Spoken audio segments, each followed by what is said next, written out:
মা বিদিশা কোথায়? বিদিশাকে দেখছি না যে। নাথবউ বাপের বাড়ি গেছে, দুদিনের লাগি আবার চলে আইব। আয়মান তড়িৎ বেগে দাদির দিকে তাকিয়ে বলে, কোথায়? তোমরা তো আমাকে জানোনি। আর এই অবস্থা তোমরা আমার পারমিশন ছাড়া যেতে দিলে কিভাবে? এখন আমি কি করে থাকবো? আয়মানের শেষের কথা শুনে সবাই মিটিমিটি হাসছে। এখন বাবার বাড়ি থেকে ঘুরে আসলে বিদিশারও ভালো লাগবে, আনিকাও নিজের দুর্ঘটনার কথা ভুলতে পারবে। তাছাড়া মেয়েরা মা হলে নিজের বাপের বাড়ি থাকতেই পছন্দ করে। তাহলে আমি কি করে থাকবো? আয়মান, তুমি বেশি বেশি করতাছো, দুদিন পরেই চলে আইব। আর এখন খাইয়া ঘুমাইতে যাও। আর তুমি থাকতে না পারলে তুমি গিয়া শ্বশুর বাড়ি থেকে বেড়াইয়া আসো। আয়মান আর কিছু বলে না। আকাশ, আয়ান আয়মানের অবস্থা থেকে মিটিমিটি হাসছে। আয়মান খাবার শেষ করে ঘরে গিয়ে রাজীবকে ফোন লাগায়। হ্যালো ব্রো, কি অবস্থা? তার রাখ তোর ব্রো, নিজে তো বউ নিয়ে থাকবি, তাহলে আমার বউকে নিলি কেন? আমার সাথে তোর কোন জন্মের শত্রুতা রাজীব? আয়মান, তুই বউ পাগল হয়ে গেছিস রে। তোর মতো আজকে আমিও বউ ছাড়া। আমার বউ বিদিশাকে পেয়ে এখন তার ঘর থেকে বেরই হচ্ছে না। তুইও চলে আয়, দুজন দেবদাস হয়ে পার্টি দিব। কি বলিস? রাজীব, তোর মজা তোর কাছে রাখ। বউ ছাড়া তুই থাকতে পারলেও আমি পারবো না। তুই বউ বউ করতে শুরু করলি কবে থেকে? মনে করার ভাব ধরে। এই, তুই তো এমন ছিলি না। ভাই, কি হয়েছে তোর? তোর বোন বড্ড বার বেড়েছে। তুই বেয়াদব, বোনটাকে বানিয়েছিস বেয়াদব। কাল থেকে কথা বলে না। তুই জানিস না, বউ যেমন বড় তেমন হয়। রাজীব, তোকে আমি শুধু পাই, তারপর বোঝাচ্ছি কে বেয়াদব। এখন আমি আসি, কেউ যেন জানতে না পারে। তার দায়িত্ব তোর। ওকে ব্রো, তাড়াতাড়ি আয়, দুজন মিলে বিদেশ মতো পার্টি দিব। আয়মান কিছু না বলে ফোন কেটে দেয়। ব্লু কালারের শার্ট, কালো ট্রাউজার পরে বাইকের চাবি নিয়ে হাত ঘোরাতে ঘোরাতে দরজা লাগিয়ে অন্ধকার সিঁড়ি, ড্রয়িং রুম পেরিয়ে ধীরে ধীরে আয়মান বাড়ির বাইরে চলে যায়। আয়ান নিজের ঘরে এসে শুয়ে মাথার উপর এক হাত উঠিয়ে একজোড়া চোখ তাক করে রেখেছে বন্ধ ফ্যানের দিকে। আর অতল ভাবনায় ডুবে আছে সে। ঘরে মিডিয়াম পাওয়ারের এসি চালিয়ে ঘরকে হালকা শীতল করে রেখেছে। ঘরে থাকতে ইচ্ছা করছে না আয়ানের, ঘুমও ধরছে না। বারবার মনে হচ্ছে সামথিং ইজ রং। ঘরটা অপরিপূর্ণ। হাস্যজ্জ্বল ঘরটা আজকে স্তব্ধ হয়ে আছে। আয়ান আজকে বুঝতে পারছে এই কয়েকদিনে আনিকার অস্তিত্বে মিশে গেছে এই ঘরে। আনিকাকে ছাড়া, তার সাথে ঝগড়া ছাড়া যেন ঘুমেই ধরে না তার। আজ আনিকার উপর খুব রাগ হচ্ছে আয়ানের। মেয়েটা হাতের কাছে পেলে চিবিয়ে খেত, এমন ভাব ধরে দাঁত কিরমির করে ওঠে। মেয়েটাকে ফোন দিলেও তাও রিসিভ করলো না। রাগ লাগছে এখন আয়ানের, আনিকার খামখেয়ালিপনা দেখে। আয়ান ফুস করে নিঃশ্বাস ছেড়ে ঘুমানোর জন্য চোখ বুজতেই আনিকার মুখটা ভেসে ওঠে। আনিকাকে নিয়ে নানা কথা ভাবতে ভাবতে আয়ানও গভীর নিদ্রায় চোখ বুজতে যাবে, এমন সময় গ্যারেজ থেকে গাড়ি বের করার শব্দ শুনে শোয়া থেকে উঠে বসে। আয়ান উঠে হাতে মোবাইলের টর্চ লাইট ধরে নিজেও বের হয় ঘর থেকে। আয়ান নিচে এসে আয়মানকে বাইকে বসতে দেখে জিজ্ঞেস করে, ভাইয়া, তুমি এত রাতে কোথায় যাচ্ছ? আয়মান নির্দ্বিধায় বলে, শ্বশুরবাড়ি, বউয়ের কাছে। এত রাতে? আয়ান কিছু ভাবতেই হঠাৎ উৎসাহী কণ্ঠে বলে, ভাইয়া, আমিও যাব তোমার সাথে। তাহলে তুমি ভাবির সাথে অনায়াসে থাকতে পারবে। আয়মান বাইকে বসে দুইটা হাতল ধরে আর চোখে তাকায় আয়ানের দিকে। আয়ান ইতস্তত হয়ে বলে, না মানে, আনিকাও তো ভাবির সাথে আছে। তুমি গেলেই যে বউয়ের সাথে থাকতে পারবে এমন নয়। আনিকাকে তো ভাবির সাথেই আছে। আমার সাথে কথা হয়েছিল ভিডিও কলে। বলে আয়ান মেকি হাসি দিল। আয়মান আয়ানের উপর থেকে চোখ সরিয়ে কিছুক্ষণ ভাবে। সত্যি তো। আয়ান গেলে আনিকা আয়ানের কাছে চলে যাবে আর রাফা রাজীবের কাছে। তখন বউকে কাছে পাবো, নাহলে বউয়ের সান্নিধ্য পাওয়া আজকে বড় কষ্টকর হয়ে যাবে। আয়ান ব্রুকুচকে ভাবুক দৃষ্টিতে আয়মানের দিকে তাকিয়ে বড় ভাইয়ের মনোভাব বোঝার চেষ্টা করছে। তখনই আয়মানের গম্ভীর তাড়াহুড়া কণ্ঠস্বর ভেসে আসে, জলদি ওঠ বাইকে, নইলে পরে রাজীব ঘুমিয়ে পড়বে। এই শালা তখন দরজাই খুলবে না। আমাদের বাইরে দাঁড়িয়ে মশার খবর হতে হবে। আয়ান এখন বিশ্বজয়ের হাসি দিয়ে বড় ভাইয়ের বাইকে পেছনে উঠে বসে। নিজেকে সার্থক মনে হচ্ছে আয়ানের। কত সুন্দর করে আয়মানকে টুপি পরিয়ে দিল। এখন ধরা না পড়লেই হয়। আয়মান গাড়ি ছেড়ে দিয়ে ফুল স্পিডে হাইওয়ে খালি রাস্তা দিয়ে চলে যায়। আয়মানের পৌঁছাতে 25 মিনিট লেগেছে। রাতের রাস্তা খালি থাকার কারণে আয়মানের 1 ঘন্টার রাস্তা এসেছে 25 মিনিটে। আয়ান তো পুরো রাস্তা উপভোগ করেছে। আহা, কি শান্তির বাতাস ছিল। ঠান্ডা ঠান্ডা পরিবেশের মধ্যে তাদের পিছু নিয়েছিল ওই আকাশের অর্ধেক চাঁদও। আয়মান বাইক নিয়ে আসতে নিজেই রাজীবকে মোবাইল টিপতে দেখে। রাজীব মোবাইল পকেটে রেখে আয়মানের দিকে এগিয়ে বলে, ভাই তোর এতক্ষণ লাগে? আমি এখানে দাঁড়িয়ে কম করে হলেও 1000টা মশার কামড় খেয়েছি। আয়ান রাজীবকে দেখে এগিয়ে এসে বলে, আরে আয়মান দেখি, তুমিও কি তোমার ভাইয়ের মতো বউ ছাড়া থাকতে পারছো না নাকি? আয়ান থতমত খেয়ে নিজেকে সামলে বলে, আরে না না, আমি তো আসতে চাইছিলাম না, ভাইয়া আমাকে জোর করে নিয়ে এসেছে। আমার বউয়ের জন্য যদি নিজের বউয়ের সাথে ঘুমাতে না পারে তাই। ইনোসেন্ট ফেস্ট করে। আয়ানের কথা শুনে রাজীব হো হো করে হেসে ওঠে। আয়মান এতক্ষণ গাড়ি পার্কিং করছিল, তাই আয়ান আর রাজীবের কোনো কথা শুনতে পায়নি। আয়মান আসতে রাজীব হাসতে হাসতে বলে, ভাই তুই বউ বউ করতে করতে কবে থেকে শিখলি? হ্যাঁ, রাজীবের মুখটা চুপসে যায়। এবার আয়ান হো হো করে হেসে দেয়। তারপর তিনজন একসাথে বাড়ির ভেতরে ঢুকে। আয়মান ঢুকতে ঢুকতে রাজীবের কলার ধরে জিজ্ঞেস করে, আমার বউ কই? রাজীব মুখ কুচকে তাকিয়ে বলে, কাঁধ থেকে হাত নামা, তোকে বলছি না 3টা একসাথে আজকে এক ঘরে, ডাকলেও মনে হয় না বের হবে। তার চেয়ে বরং চল আমরা 3জন মিলে একটা ছোটখাটো পার্টি দেই। হ্যাঁ, তোদের জন্য বউটাকে আজকে একটু ভালো করে দেখতেও পারলাম না। রাফাকে ফোন দে, বল বেরোতে, বিদিশার বর এসেছে। আয়ান মুখ লটকে বড় ভাইয়ের দিকে তাকিয়ে আছে। আছে কোনো আয়ানকে দেখছে। এ তো আমার থেকেও বেশি জ্বালা বউকে নিয়ে। বউ পাগল হয়ে গেছে। এ লোক নাকি বড় বিজনেসম্যান, তাও আবার দেশের এক ক্লাসের। সেই বিজনেসম্যান নাকি বউয়ের জন্য এই অবস্থা। বড় বিছানায় অনায়াসে 4জন শুয়ে পড়েছে। রাফ মাঝে শুয়ে, তার দুই পাশে বিদিশা আর আনিকা। আর আরিয়ানা বারান্দায় বসে আকাশের সাথে কথা বলছে। এ নিয়ে আনিকা বিড়বিড় করে আরুর মহাভারত অশুদ্ধ করে ঘুমিয়েছে। বিদিশা আর আনিকা সবার আগে ঘুমে ডুব দিয়েছে। ক্লান্ত শরীরে ঘুম আসবে এটাই স্বাভাবিক। রাফা এখনো সজাগ, তার ঘুম আসছে না। খুব বুঝতে পেরেছে রাজীবকে ছাড় রাফা স্বস্তি পাচ্ছে না। তাই সে উঠে বড় পেটটা ধীরে ধীরে বিছানা থেকে নেমে আরিয়ানকে ডাক দেয়, এই আরু বোন, আমি এখানে থাকতে পারবো না, আমায় একটু আমার ঘরে দিয়ে আয় তো, আমার অস্বস্তি লাগছে। হ্যাঁ, জামাই হয়ে গেলে জামাই ছাড়া ঘুমাতে অস্বস্তি লাগবে। জামাইয়ের আদর ছাড়া তো ঘুম না আসারই কথা। আরু তুইও না, সত্যি বলতে এই অবস্থায় ওনাকে ছাড়া কাউকে ভরসা করতে পারি না। তাও ঠিক। আচ্ছা চল, তোকে দিয়ে আসি ঘরে। তারা দুজন এগোতে রাজিদের সাথে তাদের দেখা হয়ে যায়। বড় ভাইয়া, ছোট ভাইয়া, তোমরা এখানে? হ্যাঁ, বেচারা তো বউ। আয়মান পেছন থেকে খোঁজা দিতে রাজীব কথা পাল্টে বলে, আমি ডেকেছিলাম, ভেবেছি একা একা কিভাবে থাকবো, ওই তাই আর কি। মাথা চুলকে, হ্যাঁ, একা আর কই।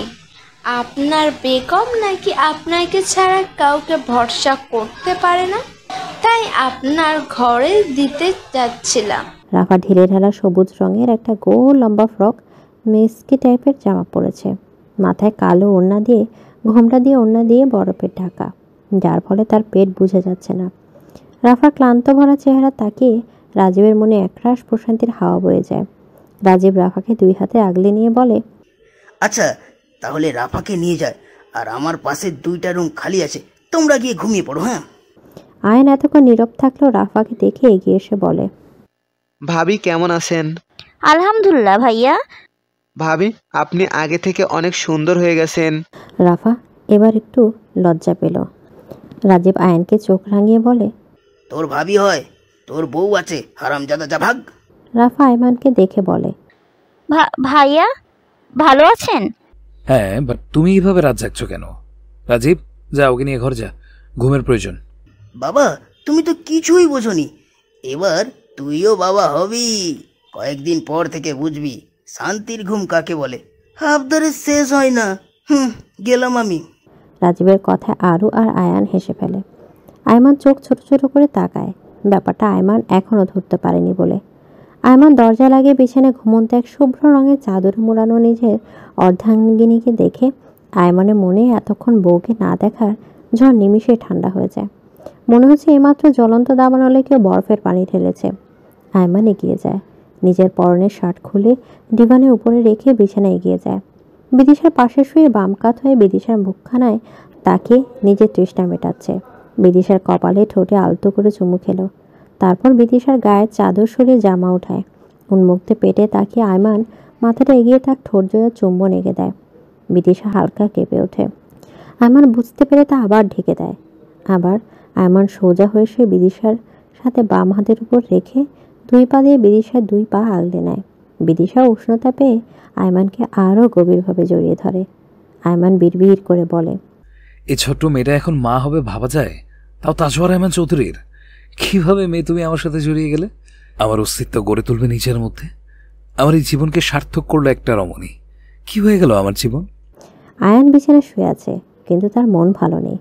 কষ্টের বিষয় হচ্ছে আনিকাকে এই ঘরে আনতে পারেনি। আবার আরুর সামনে আয়মানের মতো বড় গলা করে বলতেও পারছে না, আমি বউ ছাড়া থাকবো বলে কি এত দূর এসেছি। আনিকা ঘুমের ঘরে আয়মানকে দেখে আরিয়ানার সাথে হেঁটে আরিয়ানার ঘরে চলে আসে। আরিয়ানাও আরও কিছু বলে না। আয়ানও কিছু বলতে না পেরে অসহায় মুখে তাকিয়েছিল। আরিয়ানা তা দেখে মুচকি হেসে মনে মনে আয়নের মজা উড়ে আয়নকে শিক্ষা দিতে আনিকাকে জোর করেনি আয়নের ঘরে থাকতে। আয়ন বিরক্ত হয়ে রাগে দুই পা জোরে মাটিতে লাথি দিয়ে বিছানার জোরে ধপাস করে পড়ে। তার এখন আনিকার উপর প্রচুর রাগ হচ্ছে। এর শোধ নিতেই হবে এই মেয়ের থেকে। কথাটা ভেবে আয়ন ঘুমের মধ্যে পাড়ি জমায়। এদিকে আয়ান বিছানায় শুয়ে আছে, কিন্তু তার মন ভালো নেই। কষ্টের বিষয় হচ্ছে আনিকাকে এই ঘরে আনতে পারেনি। আবার আরুর সামনে আয়মানের মতো বড় গলা করে বলতেও পারছে না, আমি বউ ছাড়া থাকবো বলে কি এত দূর এসেছি। আনিকা ঘুমের ঘোরে আয়মানকে দেখে আরিয়ানের সাথে হেঁটে আরিয়ানের ঘরে চলে আসে। আরিয়ানাও আর কিছু বলে না। আয়ানও কিছু বলতে না পেরে অসহায় মুখে তাকিয়েছিল। আরিয়ানা তা দেখে মুচকি হেসে মনে মনে আয়নের মজা উড়িয়ে আয়নকে শিক্ষা দিতে আনিকাকে জোর করেনি আয়নের ঘরে থাকতে। আয়ন বিরক্ত হয়ে রাগে দুই পা জোরে মাটিতে লাথি দিয়ে বিছানা জোরে ধপাস করে পড়ে। তার এখন আনিকার ওপর প্রচুর রাগ হচ্ছে। এর শোধ নিতেই হবে মেয়ের থেকে।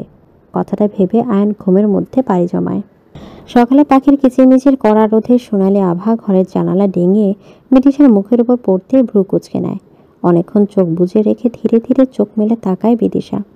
নিজেকে কারো বন্ধনে এমন গভীরভাবে আবদ্ধ থেকে ভয় পেয়ে যায়।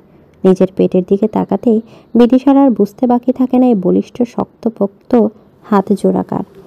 বিদিশা অনেকটা অবাক হয়ে ঘাড় ঘুরিয়ে পেছনে আয়মানকে দেখতে নেবে।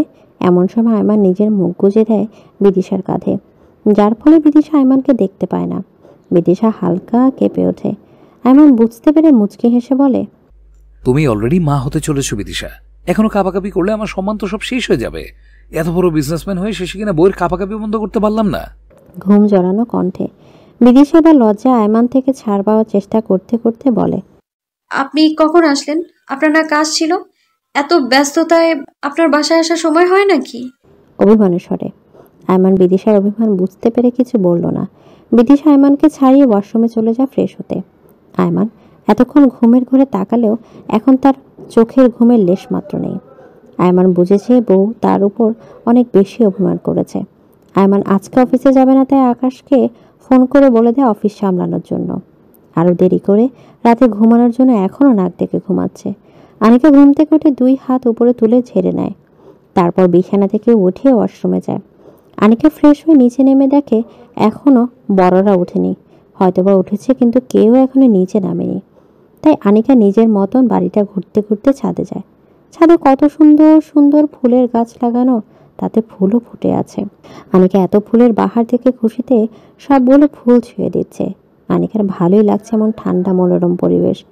ছাদের এক কোণায় রাখা দোলনা দেখতে পেয়ে আনিকা সেদিকে এগিয়ে যায়। দোলনাতে বসে আনিকা মনের আনন্দে চোখ বুজে গানের সুর তোলে।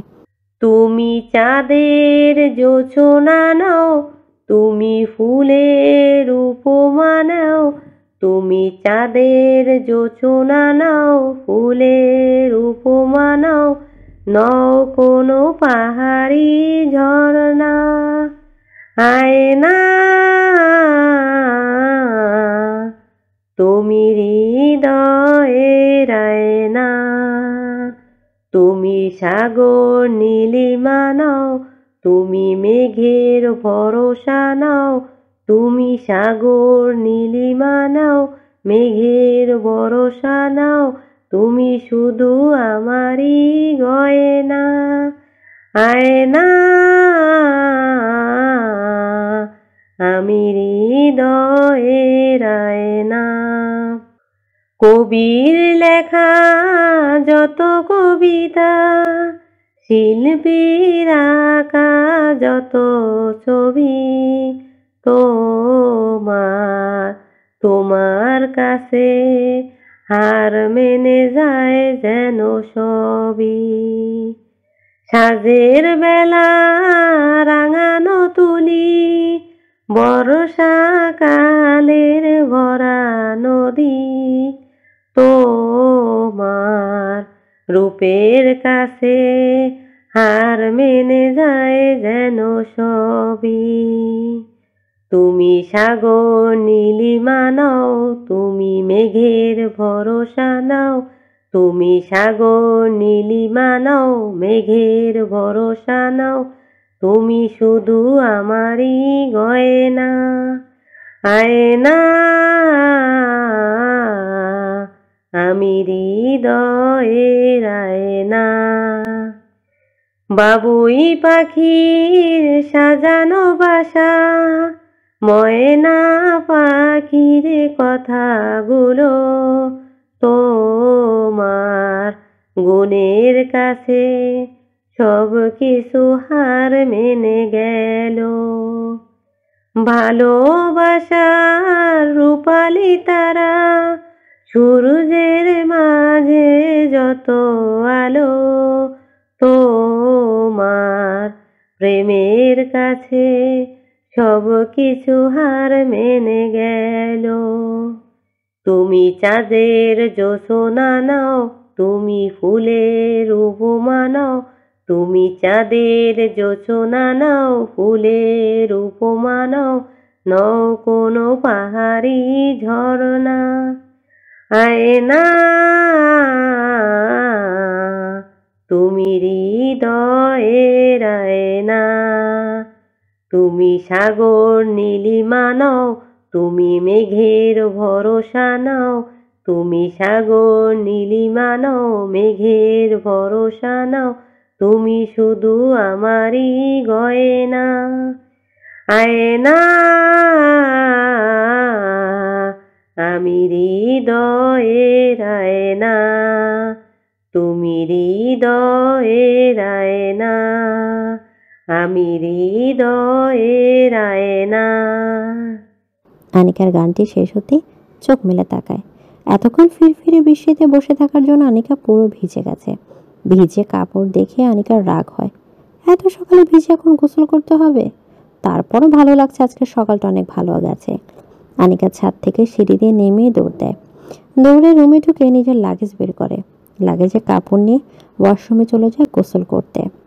ডাইনিং রুমে সবাই একে একে উপস্থিত হয়। শফিকুল ইসলাম আর হাসিবা বেগম আয়মানকে দেখে ব্যস্ত হয়ে পড়ে নানা রকম আয়োজনে। শফিকুল ইসলাম ছুটেছে বাজারের উদ্দেশ্যে। সুফিয়া বেগম, হাসিবা বেগম, সেজুতি তারা রান্না করতে ব্যস্ত। বিদিশা টেবিল খাবার পরিবেশন করছে। আয়মান, আয়ান, রাজীব, রাফা, আরিয়ানা ড্রয়িং রুমে বসে আছে। গল্প করছে সবাই। শফিকুল ইসলাম বাজার থেকে ফিরলে একসাথে নাস্তা করতে বসবে। আয়ান আনিকাকে এখনো নিচে আসতে না দেখে বেজায় বিরক্ত হয়।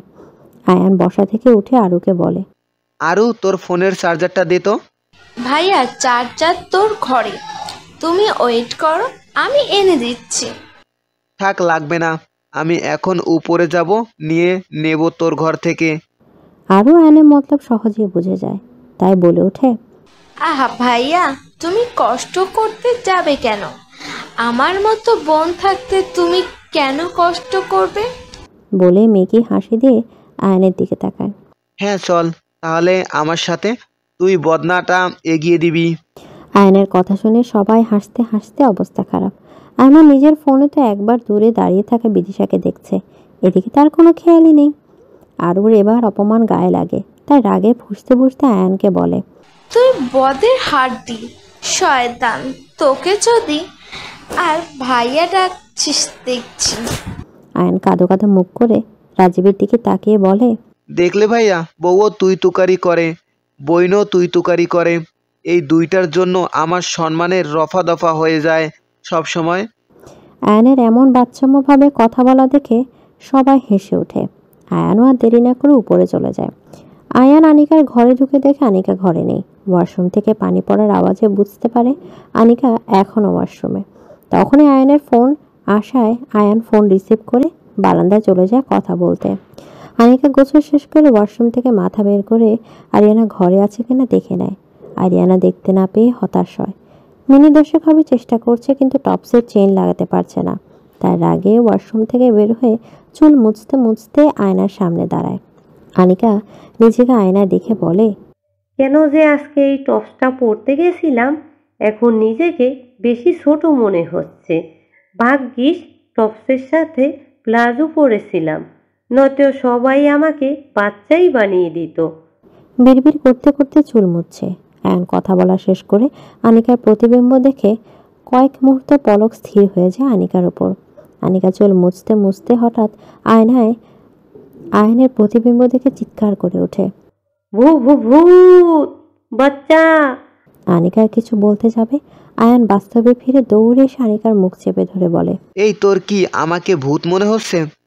আনিকা বড় বড় নেত্রপল্লবে তাকিয়ে আছে আয়ানের দিকে। আনিকা বিশ্বাস করতে পারছে না এখানে আয়ান ভাইয়া কিভাবে আসবে। কি হলো বল বল। আনিকা হুম করে হাতের ইশারায় মুখের দিকে দেখিয়ে বুঝতে চেষ্টা করে। আচ্ছা মুশকিল তো, হাত না সরালে কথা বলবো কেমনে? আয়ান আনিকার ইশারা বুঝতে পেরে হাত নামিয়ে নেয়। আনিকা জোরে জোরে শ্বাস নিতে নিতে বলে, বাপরে, আর একটু হলে তো এখনই মরে যেতাম। মরে গেলে কি আর হতো, একটা বাচাল জলজাত কমতো আর কি। আয়ন একটু অন্যরকম ভাবে আনিকা দিকে এক ধ্যানে তাকিয়ে থাকতে দেখে আনিকা থতমত খেয়ে যায়। আনিকা আয়নার দিকে চোখ মনে পড়ে তার গায়ে ওড়না নেই, আবার জামার চেইনও খোলা। এবার আনিকার অস্বস্তি বাড়ে, চোখগুলো আরভাবে ঘুরিয়ে ওড়না খোঁজে। বিছানা ওড়না দেখতে পেয়ে আনিকা পেছন ঘুরে দৌড় দিতে নিয়েও চেন খোলা থাকায় দেখে ফেলার ভয়ে লজ্জায় এক পা করে পিছে বিছানা থেকে ওড়না গায়ে জড়িয়ে দুর্বল লজ্জা মিশ্রিত কণ্ঠে কোনো রকম সাহস এনে কাঁপা কাঁপা কণ্ঠে আয়নের উদ্দেশ্যে বলে, আপনি খুব বাজে লোক তো, একটা মেয়ের রুমে অনুমতি না নিয়ে ঘরে ঢুকে গেছে। আয়ান ভাই, আমরা স্বামী স্ত্রী, আমাদের আবার কিসের অনুমতি নিতে হবে? আমরা তো একে অপরের কাছে খোলা বইয়ের মতো থাকবো, যেখানে দুজন দুজনকে নির্দ্বিধায় পড়তে পারবো। আয়নের কঠিন ভাষা বলা কথা আনিকা ঠিক কতটুকু উপলব্ধি করতে পেরেছে তা ঠিক আয়ান বুঝতে পারছে না।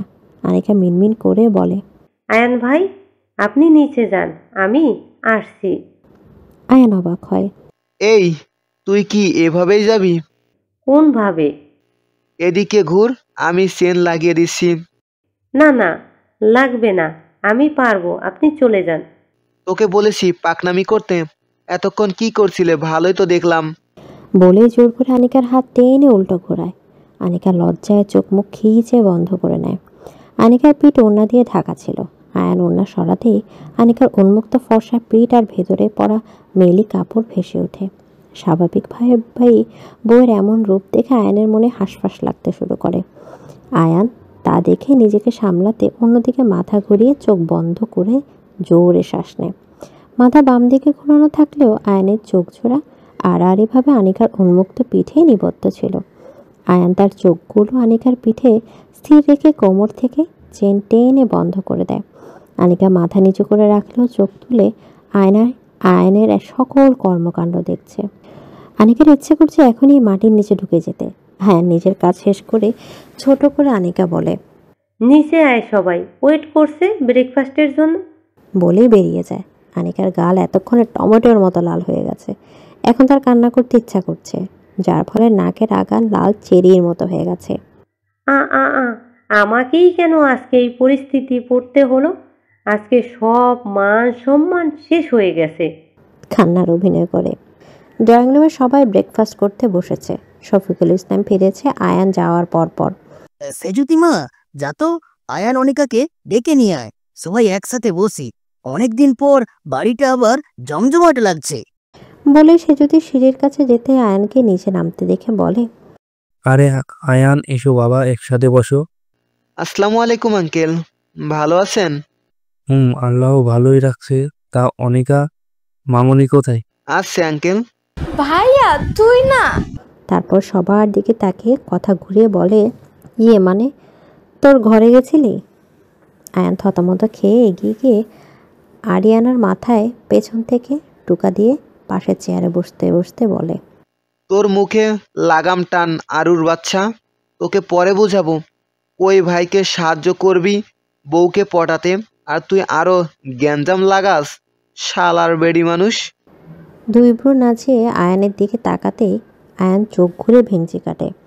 আয়মান বিদিশাকে টেনে অতি সাবধানে নিজের পাশে বসিয়েছে। আয়মান খাবারের তালিকা খুব সূক্ষ্মভাবে দেখছে কি কি পদ আজকে রান্না করছে। বিদিশা আয়মানের এমন ব্যবহারে বিরক্ত হয়। আয়মান প্রথমে কমলার জুস ঢেলে বিদিশার দিকে এগিয়ে দিয়ে বলে। বিদিশার নাক মুখ কুঁচকে নেয়। আয়মান চোখ বড় বড় করে তাকাতেই আর কিছু বলার সাহস পায় না। জুস হাতে নিয়ে খেতে থাকে। আয়মানও বিদিশাকে খেতে দেখে নিজে খাওয়া শুরু করে। রাজীব রাফাকে খাইয়ে দিচ্ছে। এই কয়েকদিনে রাফার অনপক খাবারে ভাঁজ পড়েছে, তাই রাজীব তাকে বেছে বেছে খাবার মুখে তুলে দিচ্ছে। হাসিবা বেগম এবং সেজুতি মিলে সবাইকে খাবার সার্ভ করছে। সুফিয়া খান টুকটাক কথা বলছিলেন শফিকুল ইসলামের সাথে।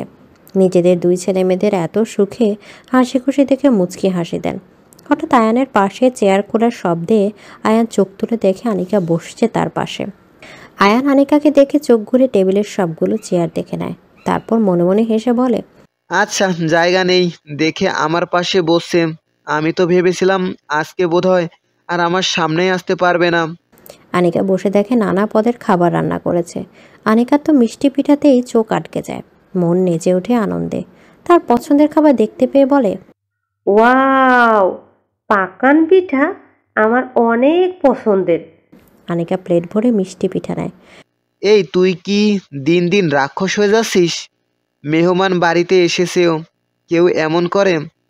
কি বলবে সবাই? দে, আমি খেয়ে কিছু কমিয়ে দিচ্ছি। বলে আনিকার প্লেট থেকে পিঠা নিয়ে এক কামড় বসাতে আনিকা চোখ বড় বড় করে চেঁচাতে যাবে, তখনই বড়দের দেখে চুপ হয়ে যায়। আনিকার রাগ লাগে আয়নের উপর, তাই টেবিলের নিচে আয়নের পায়ের পাতার উপর জোরে পা দিয়ে চেপে ধরে রাখতেই আয়নের চোখ বড় বড় হয়ে যায়, মুখ ফুলে ভূপ হয়ে যায়। ঘাড় বাঁকিয়ে আনিকার দিকে তাকাতে আনিকা মুচকি হেসে আয়নকে শুনিয়ে মিনমিনিয়ে বলে, খাও, বেশি করে খাও, আরও খাবে। কোনটা খাবে, ঝাল নাকি মিষ্টি পিঠা? আয়নের পায়ে বেশি জোরে জোরে ব্যথা লাগা সত্ত্বেও আয়ান তা প্রকাশ না করে আনিকাকে সিরিয়াস হয়ে ইশারা করে কাছে আসতে। আনিকা মাথাটা আয়নের দিকে ঝুঁকে দিতেই আয়ান নিজের মুখটা আনিকার কানের কাছে এনে বলে, যা, তোকে এখন মিষ্টিগুলো দান করলাম, তুই খেয়ে মুখ মিষ্টি কর। আমি না হয় এখন ঝালটাই খাই, রাতে তোর থেকে মিষ্টি মুখ করে নিব। আয়নের কথা শুনে আনিকা বোকাবো চোখে আয়নের দিকে তাকিয়ে বলে, আমি তো খেয়েই ফেলবো, তুমি পরে আমার থেকে নিবে কিভাবে? আয়ন মুচকি হেসে বলে, সেটা তো রাতেই দেখাবো, পাওয়ার আসে আমার কাছে। না, আমি রাতে শুনতে চাই না, এখনই বলো। না, এখন বলা যাবে না। কেন? এখন তাড়াতাড়ি খাবার খেয়ে মুখটা মিষ্টি করো বউ। আনিকা আয়ানের কোনো কথা বুঝতে না পেরে উড়িয়ে দিয়ে মুখ ভেঙচি কেটে খাওয়ারও মনোযোগ দেয়। আয়মান বিদিশাকে নিয়ে ডক্টরের কাছে গেছে, রাজীব রাফার সাথেই থাকছে।